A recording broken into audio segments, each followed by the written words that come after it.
The clown portrait. The package finally arrived from eBay to get it and wasted no time opening the container. Inside was a larger-than-life portrait of a clown, only this one had a backstory. The portrait was of Arthur, the killer clown. It was said that as he was led to the electric chair, that he would possess the portrait and live forever. And apparently he did just that. Art had been tried and convicted of 12 murders. He was caught before he could complete his baker's dozen. He was an avid painter as well and was allowed oil-based paints in his cell. His walls were adorned with paintings of clowns in various outfits and corresponding makeup. He was also known for his black and white clown outfit, but this portrait was his favorite, and he bragged of how he made his victims smile and laugh right before they met their ends. As his date with the chair came, he smiled and laughed while being strapped in. "Any last words?" asked the warden. "What a better way to go than with a smile and a laugh," Arthur replied, and let out another bellowing laughter. "I'll see you on the other side," he shouted, and with that the switch was pulled. He would cause no more harm, or so they thought.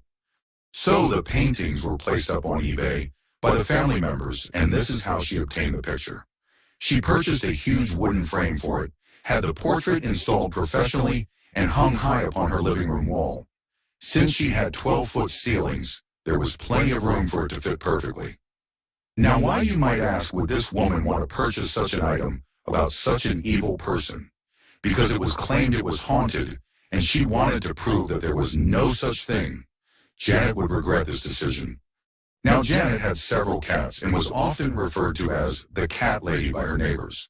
But she was also liked as she was a friendly woman. Being of medium build and long brown hair down to her waist, this 40-ish woman lived alone and not looking for anyone. She was happy with her cats. As the days went by, everything was fine. She would go to work and come home to a normal cat-filled house. But after about a month, one of the cats mysteriously disappeared. She called and looked, but to no avail. The cat was gone. So days turned into weeks, and weeks turned into months. 2 more of her cats had disappeared as well during this time. Averaging about 1 cat a month went missing. She was now down to 3 cats as she contacted the local police. They came out, but outside of taking a report, there was nothing they could do, just to keep an eye out in case they showed back up. So a few more months went by, and sure enough, all her cats had finally come up missing. She would come home to an empty house day after day, refusing to get any more cats. She also began to change. Her appearance grew darker in complexion, darker makeup, dark lipstick, and finally she dyed her long hair to jet black. She quit her job and, well, quit bathing too. Soon the house was a disaster area and filled with flies and maggots. The stench was rank, and the neighbors began to complain about it. But since she was grown and not a harm to herself or anyone else, there was nothing that could be done. One day while sitting outside, some local kids rode their bikes past. They had brought some eggs with and began pelting her and her house as she fled for cover. She yelled out, "Arthur will get you all for this," and slammed the front door closed.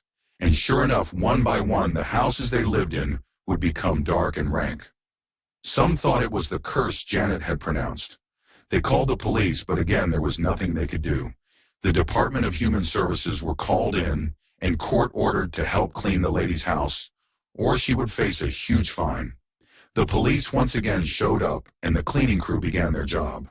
Slowly, one by one, all of the cats were found. all deceased and with a sickly grin cut into their faces, or what was left.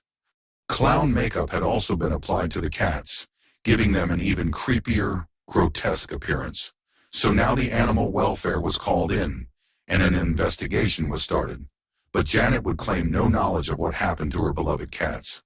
As the cleaning crew worked, they were carrying garbage bags out to the trash bin that had been placed in her driveway. One of the cleaning crew's body was discovered inside the bin.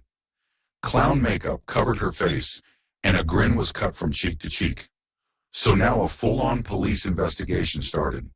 But Janet had been sitting inside the entire time, talking with police and a therapist as they tried to convince her to get some help.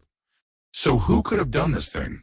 That night she was court-ordered to a 72-hour psych hold in the local hospital, and the next morning another one of the cleaning crew's body was found. Same grotesque smile, same makeup. Everything was exactly the same. From the cats to the people, it was exactly the same. "We have a killer in town," said the chief of police. "We need to warn the community." That night the rest of the cleaning crew disappeared. It couldn't have been Janet, as she was in the hospital psych ward under lock and key. Then the doctors and nurses began to notice Janet was changing as well. A wicked, evil grin crossed her face, covered by red lipstick that she was allowed to keep. And her eyes were black from the heavy mascara. It was as if she had painted both her eyelids black, and her eyes were a weird sense of white. Abnormally white, I might add. Like many teeth that people nowadays bleach to make abnormally white, so were her eyes this white. It was unnerving and unnatural. As if they were slowly beginning to glow. They avoided looking into her eyes. It felt as if they were being pulled into them like a magnet. On the third day of her hold, the judge ordered a full 30-day maximum hold on her, since her condition had worsened. She was livid. A poked snake couldn't get as angry as she was, and she lunged for the judge. The deputies and bailiffs grabbed her quickly, restraining her and taking her away. That night the judge also passed away. His body found just like the rest. A clown face and gruesome grin carved into his face. Janice's house was demolished and burned under fire department control, painting included. As it burned, an eerie glow came forth. Then it flew off into the wind. No one had seemed to notice.